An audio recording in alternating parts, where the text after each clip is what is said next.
Nous allons voir dans cette vidéo une autre façon de présenter le parcours en profondeur par rapport à une vidéo que j'ai faite avant en expliquant ça à l'aide de Vampire. Ici, on va utiliser un jeton et c'est une façon très simple de construire un parcours en profondeur sur un graphe non orienté.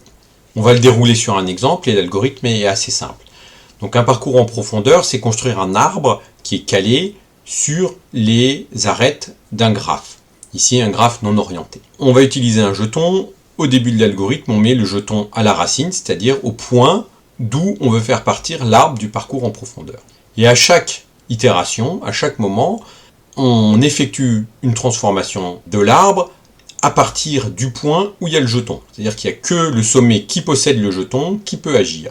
Et ce sommet, comment il agit? S'il a le jeton, eh bien, il prend un de ses voisins qui n'est pas déjà dans l'arbre, il le rajoute dans l'arbre et il lui donne le jeton, s'il peut. Et si c'est pas possible, c'est-à-dire que tous ses voisins sont déjà dans l'arbre ou qu'il n'a pas de voisins, il va rendre le jeton à son père. Et en procédant ainsi, on va procéder jusqu'à ce que le jeton revienne à la racine et que la racine n'ait plus aucun voisin qui ne soit pas déjà dans l'arbre. Voyons ce que ça donne sur un exemple.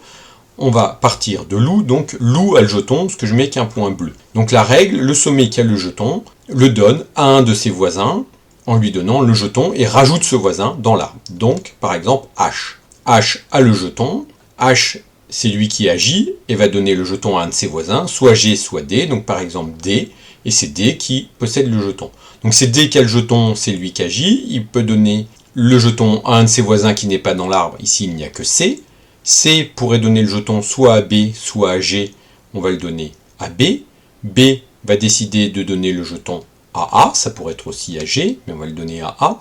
A va donner le jeton à E, E peut le donner à I, I qui le donne à M, et là M a le jeton, doit agir, mais M n'a qu'un voisin qui est L, qui est déjà dans l'arbre. Donc M va rendre, c'est le deuxième point ici, va rendre le jeton à son père, c'est-à-dire à I, celui qui lui a donné le jeton. Pareil, I maintenant a le jeton, n'a pas de voisin qui n'est pas déjà dans l'arbre, donc va rendre le jeton à son père. E a le jeton, à E par contre a des voisins qui ne sont pas déjà dans l'arbre, F et J, et peut décider de donner le jeton par exemple à F. F a deux voisins, G et J, et peut donner le jeton à G. G peut donner le jeton à K. K n'a pas de voisin qui n'est pas dans l'arbre, donc rend le jeton à G. G va rendre le jeton à son père, c'est-à-dire F. F a un voisin qui n'est pas dans l'arbre, J, va donner les jetons à J. J n'a plus de voisin qui n'est pas dans l'arbre, donc rend le jeton à F. F n'a plus de voisin, rend le jeton à E. E rend le jeton à A. A rend le jeton à B, qui lui-même rend le jeton à C, à D, à H, à L. Et là, on arrive à la racine. L n'a pas de père, elle ne peut pas rendre le jeton à la racine, et il n'y a plus aucun fils de L, aucun voisin de L qui n'est pas dans l'arbre. Et donc, là, l'algorithme s'arrête et on obtient un parcours en profondeur, qui est donné par l'arbre qui est ici, si on enlève les arêtes qui ne sont pas dedans. Alors la question de dans quel ordre on prend les sommets, par exemple, L pouvait donner au début H, K et M, ça revient dans tous les parcours. Quand il n'y a pas implicitement, on va prendre l'ordre alphabétique ou l'ordre des numéros, mais dans une implémentation, ça dépend dans quel ordre sont donnés les sommets, sont parcourus les voisins d'un sommet.